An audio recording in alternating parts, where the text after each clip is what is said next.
Local channels అయినటువంటి K6 and NCN ప్రేక్షకులందరికీ కూడా శుభాకాంక్షలు తెలియజేసుకుంటూ, ఏదైతే పసుపు బోర్డు చైర్మన్గా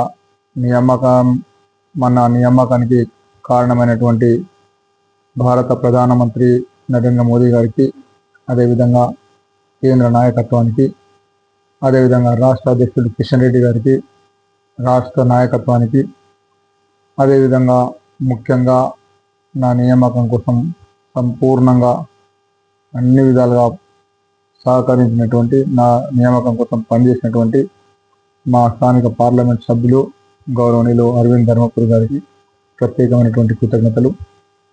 పసుపు బోర్డు చైర్మన్గా నియామకం అవడం ఒక సామాన్యమైనటువంటి కార్యకర్తకు పార్టీలో దక్కినటువంటి గౌరవంగా నేను భావిస్తూ ఉన్నాను. ఎందుకంటే అనేక మంది భారతీయ జనతా పార్టీలో సిద్ధాంతపరమైన అవగాహనతో ఏ రకమైనటువంటి ఆశ లేకుండా, ఏం ఆశించకుండా పనిచేసినటువంటి కార్యకర్తలు ఉన్నారు. అలాంటి కార్యకర్తల్లో నేను ఆ రకంగా పనిచేయడం వల్ల పార్టీల గుర్తించిందని నేను అనుకుంటా ఉన్నాను.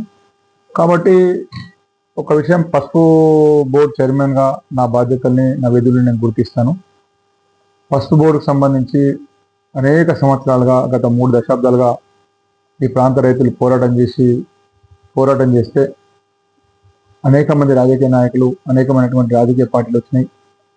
ఆనాటి తెలుగుదేశం పార్టీ కానీ, కాంగ్రెస్ పార్టీ కానీ, BRS పార్టీ కానీ, ఆ పార్టీల తరఫున ఎమ్మెల్యేలుగా పోటీ చేసినటువంటి వ్యక్తులు కానీ, ఎంపీలుగా పోటీ చేసినటువంటి వ్యక్తులు కానీ, ఎన్నికల సందర్భంలో మాత్రమే మమ్మల్ని గెలిపిస్తే మేము పసుపు బోర్డు ఏర్పాటు చేస్తాం, పసుపు శుద్ధి కర్మాగారాలు ఏర్పాటు చేస్తాం, పసుపు పరిశోధన కేంద్రాలు ఏర్పాటు చేస్తామని చెప్పి అనేకమైనటువంటి హామీలు ఇచ్చి, కళ్ళబొల్లి మాటలు చెప్పి ఏ ఒక్కరు కూడా పసుపు బోర్డు తీసుకోవడానికి ప్రయత్నం చేయలేదు, తీసుకురాలేదు.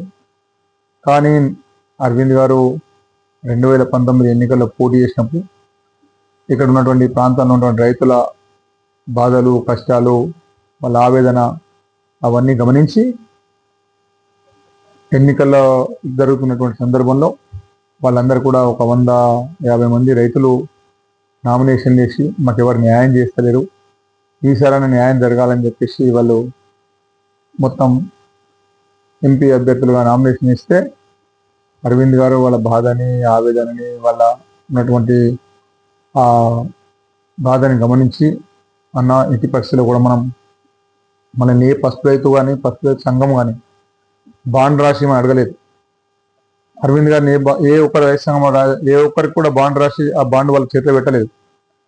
కానీ వారు బాండ్ ఎందుకు రాసి ఇచ్చిందంటే, ఈ బాండ్ రాసి ఇచ్చినామని చెప్పి కేంద్ర ప్రభుత్వంపై ఒత్తిడి తీసుకురావడం కోసం ప్రయత్నం చేసి, కేంద్ర ప్రభుత్వం పైన ఒత్తిడి తీసుకురావడానికి, దాన్ని రైతులకు సాధించి పెట్టడానికి మనకి బాండ్ పేపర్ పనికొస్తుందని చెప్పేసి ఆ రకమైన బాండ్ పేపర్ రాసేయడం జరిగింది.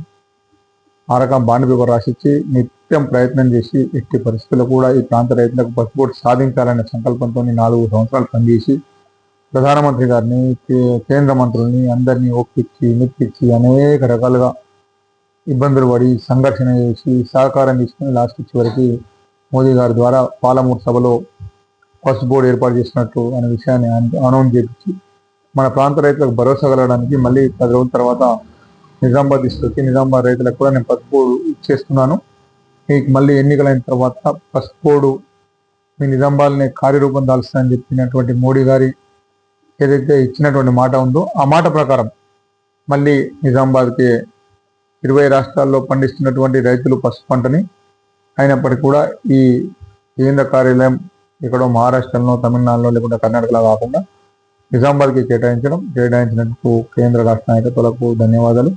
దీనికోసం కృషి చేసినటువంటి గౌరవ పార్లమెంట్ సభ్యుడు కూడా ఈ ప్రాంత రైతుల తరఫున నేను ప్రత్యేకమైనటువంటి కృతజ్ఞతలు తెలియజేస్తా ఉన్నాను. కాబట్టి ఈ పసుపు బోర్డు సాధించిన తర్వాత, పసుపు బోర్డు ఇచ్చిన తర్వాత ఈ ప్రాంత రైతులందరూ కూడా చాలా ఆనందంతో ఉన్నారు.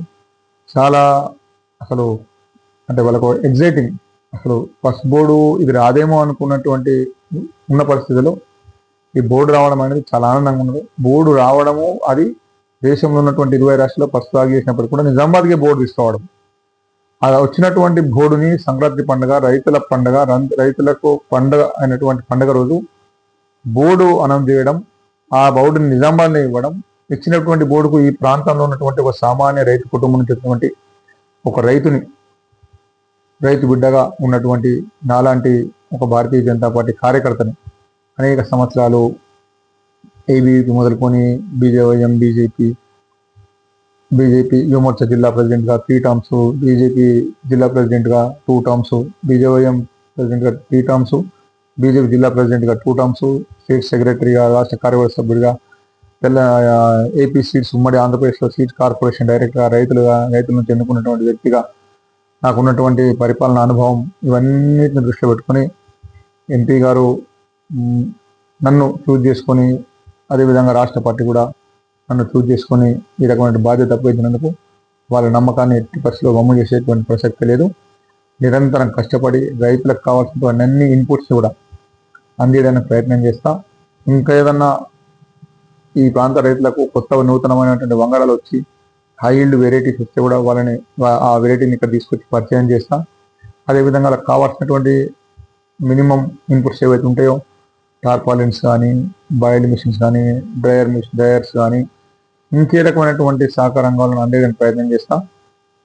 పసుపు బోర్డు అనేది పసుపు రైతుల అభివృద్ధి కోసం ఏర్పాటైంది. పసుపు రైతులని ఏ రకంగా అభివృద్ధి చేయాలా, పసుపు పంటని ఏ విధంగా ప్రపంచంలో మార్కెట్ చేయాలా, పసుపు ఓన్లీ మన వంటల్లో వాడుకునేదానికే పసుపు ఉపయోగపడది.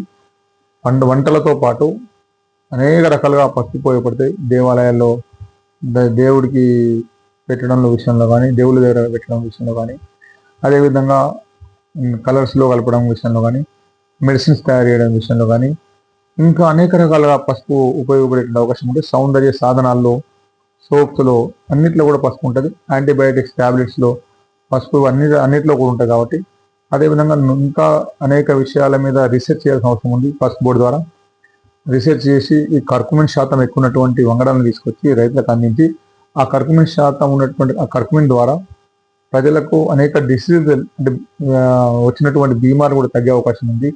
ఆ కర్కుమిన్ శాతం ద్వారా క్యాన్సర్ నిరోధించే శక్తి ఉందనేటువంటి విషయంలో సైంటిస్టులు ప్రూవ్ చేసేది. కాబట్టి కర్కుమిన్ శాతం ఎక్కువ ఉన్నటువంటి వంగడాలను తీసుకొచ్చి ఆ ప్రపంచానికి పరిచయం చేసి ఈ ప్రాంతంలో ఉన్నటువంటి రైతులకు కూడా అవి అందించడానికి ప్రయత్నం చేస్తాం. కర్కుమిన్ శాతం ఎక్కువ ఉన్నటువంటి ఏదైతే వెరైటీస్ ఉందో వాటిని తీసుకొని కొన్ని మల్టీనేషనల్ కంపెనీస్ స్టార్బక్స్లా ఒక్కొక్క గోల్డెన్ మిల్క్ పేరు మీద ఏ రకంగా అమ్ముతున్నారో చూస్తున్నాం. కాబట్టి రైతులు కూడా కొంత పంటని నాణ్యమైనటువంటి పంటగా చేయడం కోసం ట్రైనింగ్ క్యాంప్స్ కూడా పెడతారు పసుపు బోర్డు తరఫున. ఇవన్నిటిని కూడా సమన్వయం చేసుకొని ఈ ప్రాంత రైతులు ఏది కావాలో వాటన్నిటి మీద వాళ్ళతో కూడా చర్చించి, మరి అదేవిధంగా ఇక్కడ ఉన్నటువంటి రీసెర్చ్ సెంటర్ సందర్శించి రీసెర్చ్ సెంటర్ ద్వారా రైతులకు మంచి నాణ్యమైన వంగడాలు, నూతన వంగడాలు అందే విధంగా ప్రయత్నం చేస్తాం. అదేవిధంగా ఈ ప్రాంతంలో జగరాన్పల్లి మండలంలో మనోహరాబాద్లో ఒక కేంద్ర ప్రభుత్వ సహకారంతో ఒక పసుపు యూనిట్ ఏర్పాటు చేయడం జరుగుతుంది. దానికి 90% సబ్సిడీతో కేంద్రం ఇవ్వడం జరుగుతుంది. ఆ యూనిట్ సక్సెస్ అయితే ఇంకా మిగతా మండలాల్లో కూడా ఆ ఎఫ్యూల ద్వారా ఏర్పడేటువంటి ఎఫ్యూలకు వాళ్ళకు కూడా ఈ ఇండస్ట్రీ పెట్టుకోవడానికి అవకాశం ఇచ్చే అవకాశం ఉంది. కాబట్టి ఇవన్నీ విషయాలను దృష్టి పెట్టుకుని ఇంకా భవిష్యత్తులో అనేక విషయాలు ఇప్పుడు బోర్డు ఏర్పాటైంది, బోర్డుకు చైర్మన్ వచ్చింది. కానీ బోర్డులో ఉన్నటువంటి డైరెక్టర్లు ఇంక ఎంపిక కావాల్సింది. దీనికి ఎంపికలో రైతులు ఉంటారు, బోర్డు డైరెక్టర్లలో ట్రేడర్స్ ఉంటారు, ఎక్స్పోర్టర్స్ ఉంటారు, సైంటిస్టులు ఉంటారు, అదేవిధంగా అఫీషియల్స్ ఉంటారు, ఐఆర్ఎస్ కానీ ఐఏఎస్ కానీ వాళ్ళందరూ ఉంటారు. వీళ్ళందరితో కూర్చుండి బోర్డు విధి విధానాలను పూర్తి స్థాయిలో ఇంకా ఇంప్లిమెంటేషన్ చేయడానికి ప్రయత్నం చేస్తాం. ఎట్టి పరిస్థితుల్లో కూడా బోర్డు ద్వారా ఈ 3 సంవత్సరాల కాలంలో కానీ 4 సంవత్సరాల కాలంలో కానీ రైతులకు రేటు పెంచడానికి ప్రయత్నం చేస్తాం. రైతుల ఉత్పత్తి చేసినటువంటి పంట నాణ్యత పెరగడానికి ప్రయత్నం చేస్తాం. రైతులకు కావాల్సిన చిన్న చిన్న ఇన్పుట్స్ కూడా ఇవ్వడానికి ప్రయత్నం చేస్తాం. ఎక్కడ కూడా ఇది లేదు. బోర్డు రైతులు కోరుకున్నారు, బోర్డు వచ్చింది. ఆ బోర్డు ద్వారా వచ్చేటటువంటి బెనిఫిట్స్ కూడా రైతు చెందే విధంగా నేను ప్రయత్నం చేస్తాం. భవిష్యత్తులో పసుపు విస్తీర్ణం కూడా పెంచడానికి ప్రయత్నం చేస్తాం. పసుపు మద్దతు ధర ఇంకా పెరగడానికి ఏ రకమైన చర్యలు తీసుకునే ప్రయత్నం చేస్తాం. కాబట్టి ఇవన్నీ విషయాలు మాకు ఇప్పుడు బోర్డు ఏర్పాటైంది. ఇది నూతన బోర్డు. గతంలో డైరెక్ట్గా ఉన్నటువంటి బోర్డులలో వెళ్ళి మనం కూర్చొని అడ్మినిస్ట్రేషన్ చేయడం వేరు.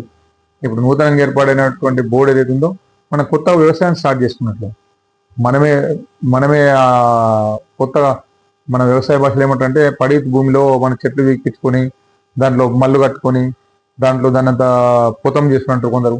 మల్లు కట్టడం అంటారు. మల్లు కట్టుకొని దానికి ఎరువులు వేసుకొని ఆ పంట పెట్టుకుంటే పంట వస్తుందో రాదన్నటువంటి నమ్మకం లేకుండా ఇవన్నీ ప్రయత్నం చేస్తుంది. కానీ మనం ఇప్పుడు ఇది ఒక విశ్వాసంతో నేను చెప్తున్నా, పసుపు సమర్థవంతంగా పనిచేస్తుంది.